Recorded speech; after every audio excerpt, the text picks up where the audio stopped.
The Vision is no more. Bron Breakker and Bronson Reed turn on Seth Rollins on Raw. They betrayed him. It's all over now. That faction lasted a good 6 months, so it was all right. But Seth Rollins is reportedly injured for real. Or is it a work? We're gonna unpack that and what the rest of the year could actually look like for Seth Rollins.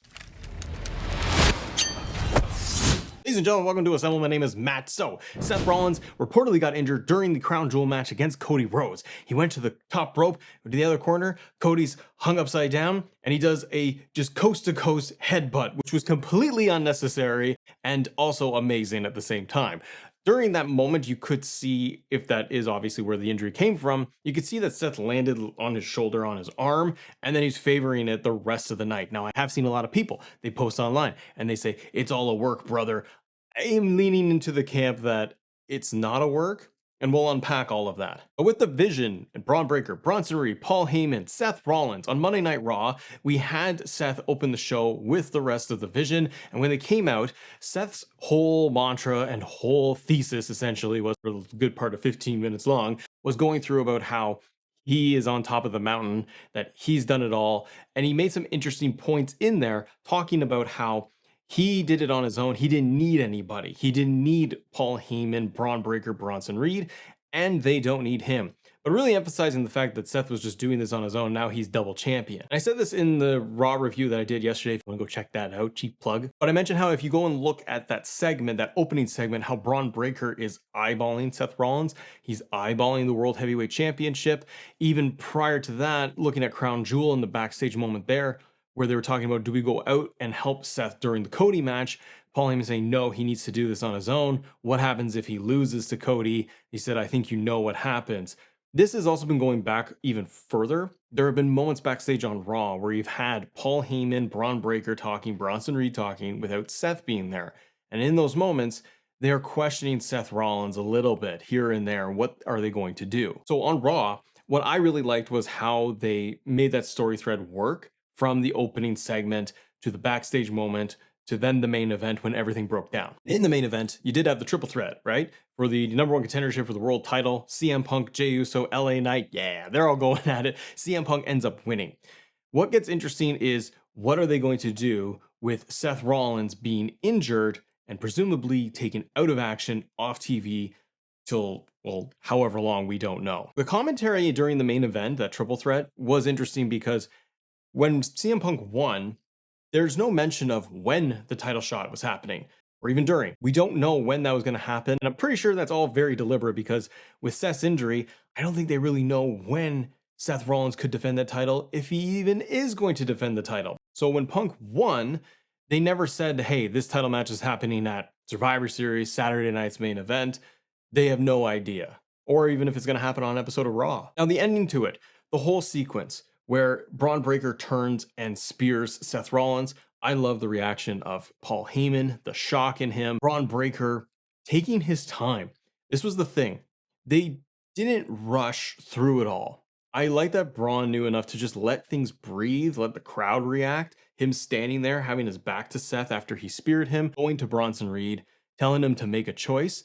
The other little detail that I really like, just from like a production side, is when he asked Bronson Reed to make a choice, and then Bronson starts dragging Seth, Bron Breakker is like snickering and laughing. And the way they positioned it, I like that Bron Breakker, as Bronson Reed is going to the top rope to do the tsunami, Bron Breakker turns his back and just kind of chuckles, and he knows it's going to happen. And so it's Bron Breakker's side angle, and Bronson Reed is just in the background, and you see the tsunami happen. You don't even need fully Bron Breakker's expression. Like, I don't know, it's a little bit of camera work that I just thought really added to the whole moment. So Paul Heyman, well, he sides with the Vision, Bron Breakker and Bronson Reed, Dog Barker, Tsunami Man. They are in charge of everything now, and it's amazing. But did Seth fake the injury? That's a big question mark that's coming out right now. I've seen in the comments from Raw being posted and the review going up that a lot of people say this is all a work. He's faking it.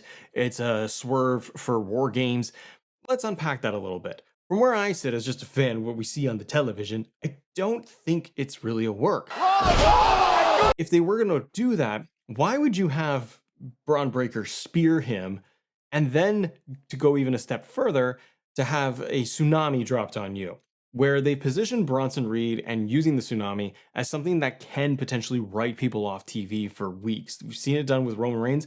It's happened to Seth Rollins before from Bronson Reed, but I know he did multiple tsunamis, and Seth was off TV for a while. Roman was off TV for a while, but they do position that as to be very devastating.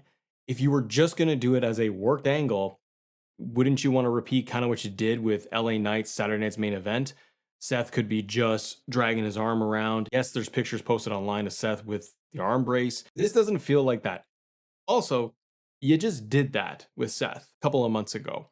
Are you really going to repeat another injury angle so quickly?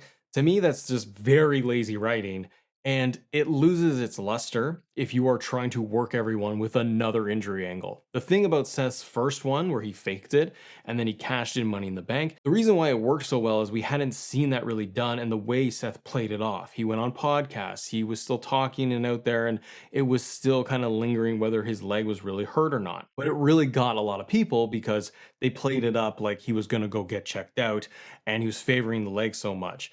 If you did this all again and it's a work where the arm isn't hurt and this betrayal is they just beat the tar out of Seth Rollins on purpose to do what? To screw CM Punk later? Seems a little too extra convoluted even for WWE to go down that path. What do you do next with Seth Rollins? There's a couple of paths here in my eyes of what could happen from now to the rest of the year. Because if we look at the roadmap, we obviously have all the episodes of Monday Night Raw, but then we have a Saturday night's main event coming up in Salt Lake City, Utah. You then have Survivor Series at the end of November, and then you have another Saturday night's main event in December, and that's going to be John Cena's retirement. Survivor Series, just to touch on that for a second, I really had it pegged that you were going to get some combination of the Vision and maybe some other people going up against Team Punk. Whether Punk was going to be with LA Knight, Jimmy, Jay, Roman, some combination of people, and those teams were going to go at it. This angle with Breakker spearing Seth Rollins really feels like a reaction. It feels like a pivot very quickly because Seth is really injured, and right now they don't know for sure how long he would be out. It could be a couple of weeks, it could be a couple of months. If we don't know any of this, WWE probably doesn't know yet either, and they were in Australia, so he wasn't getting checked out by medical. Then you were going to be waiting to see, well, what decision could we make? We have to do the split now. And that's going to change a lot of things, I think, or maybe a few things as we inch towards WrestleMania. Personally, I like when these things happen. I don't like when people get injured, I'll make that very clear. What I like is when situations occur, like an injury, it forces WWE to pivot, and they have to pivot very quickly. And oftentimes throughout their history, when these things happen, they make decisions seemingly on the fly or within a very short amount of time, and they do something kind of cool. They kind of create fun moments, and we go off in new directions. I don't like that people get injured. It changes the timeline, and you never know the repercussions as it trickles down. Like with Seth getting injured and maybe being out for a while, there's a lot of impact in there as it goes further and further down the card and who moves around. But the upside and the positive is those superstars, when they get injured, like a Liv Morgan, for example, comes back probably to a bigger reaction and gets into something really cool. Seth Rollins, kind of the same deal. And when they go away, other people end up getting elevated, step up, and you also get sometimes really good creative. Let's assume for a second for Survivor Series, that Vision War Games match that maybe been penciled in a little bit is out the window. Punk is your number one contender though. That I think is the biggest piece here is he is sitting there with a title shot. Well, what are they going to do? Can they hold off the title shot and the title match with Punk and Seth long enough for Seth to recover? And we don't know that timeline. If it's a month, they could do Punk versus Seth at Saturday night's main event in Utah. But if Seth is out even longer, like 2-3 months, even more, I'm asking you, would you strip Seth of the title? Naomi's gone because she's going to have baby. That's going to be a year process of her even coming back to WWE or longer. So obviously they had to vacate that title. They didn't vacate it before when Seth got injured with the knee or faked it. But if Seth is going to be out with an arm injury, an elbow injury, and he requires surgery, and they can see that it's going to take them 3 to 6 months, will they just strip him of the belt and do something different? What they could do either at Saturday Night's Main Event or Survivor Series is If Seth Rollins has to vacate the belt, then you could have Punk versus Bron Breakker and have that one-on-one match at Saturday Night's Main Event November 1st, or you could do that even at Survivor Series. And then you could have Punk maybe win the belt, and Punk goes off to WrestleMania as champion. Seth could be completely derailed by the injury, and he could be out until the Royal Rumble or Elimination Chamber or just right around WrestleMania season. But then who could Seth face if he comes back around WrestleMania time? If Seth has to drop the belt, like I said, and Punk or Breakker or somebody is going to be world champion from, now until WrestleMania, Seth comes back. Who does he go up against? The obvious pick would be Bron Breakker, the one who speared him. Seth comes back in several months, right in time for WrestleMania, and he does a one-on-one match against Bron Breakker. Seth would then come back as much more of a babyface. I think Seth, regardless of when he comes back, can just stay the same character. He can be egotistical, he's got the loud outfits, everyone chants with his song. Everything would stay the same for Seth. He doesn't have to become a babyface again. Because Seth Rollins' babyface, for me, is not very interesting. I like heel Seth. Yeah, I think he's got more dimension. You could also do something really interesting, and whether it's Saturday Night's Main Event, Survivor Series, World Title match, Bron Breakker wins the World Heavyweight Championship. Bron could win the belt, become a dominant, scary champion all the way to Mania. CM Punk could go on his normal course, what he was planning to do, which is win the Royal Rumble and go to WrestleMania to face Seth. Maybe it wouldn't be Seth. Maybe it would be Bron Breakker as champion, and then Punk picks up the world title at WrestleMania, and the plan stays relatively the same. That situation, you've also elevated Bron Breakker because he's champion, and you're giving him, presumably, a WrestleMania main event spot as champion. So it's a win-win for Bron Breakker because he's instantly elevated as a new number one guy and a bad guy in the world title scene. And for Seth, you would have Seth maybe come back then post-Mania. Again, in the timeline, if he's going to be out for a super long time, we don't know. Or you have Seth versus Roman Reigns, and that's on the table. That's a whole story arc that they need to explore. Roman's been dealing with the Vision this whole time. You can't just stop that. In terms of Roman wanting to get, for his character, wanting to get revenge and get victories over Bronson Reed, Bron Breakker, and ultimately Seth. This all goes back to the night after WrestleMania when Seth and Bron Breakker aligned and they took out Punk and Roman. You need to pay that off. Seth versus Roman at WrestleMania has all of the history in the world, and that would be an amazing match. Can you still do that if Seth comes back? Roman wanting to get his revenge on Seth regardless of what happened with Bron Breakker. Can you still do something like that, or does it not work now because you're kind of baby facing both guys? But what about if Seth keeps the belt? What if Seth is not out super long time and they want to keep him as world champion? They can do different things. If Seth is out for just a couple of weeks, like they did with the knee injury angle, you can still have Seth show up on TV. You can have him do promos. It's not that far-fetched because a lot of the times the main event guys, they don't wrestle every single week. Cody doesn't wrestle every single week. You could just have him cut promos. You can have Seth just cut a lot of promos all the time against Bron Breakker, Punk, everybody. Maybe even just do beatdown brawl angles where they can protect Seth a lot, where he can just not use that arm as much so he can heal up, and just do the main event segments where it's Seth Rollins run in, like the Vision, like what we had. I don't want that. I don't want main event Vision beatdown brawls every single week again. Let's change up the formula here. But if Seth has to go away for a little bit, Saturday night's main event in Utah is November 1st, like I said. You could have CM Punk go up against Bron Breakker one-on-one and just have that match. Over the next couple of weeks, Bron Breakker is this unleashed character now with Bronson Reed there too. Two of them can just keep decimating, but now it's elevated, it's up a notch. Bron Breakker's on his own almost. He's still got Bronson Reed, he's got Paul Heyman, but Seth's not in his way. He can just start targeting guys like Punk, and the two of them can just have a street fight or something, or just a one-on-one match at Saturday's main event.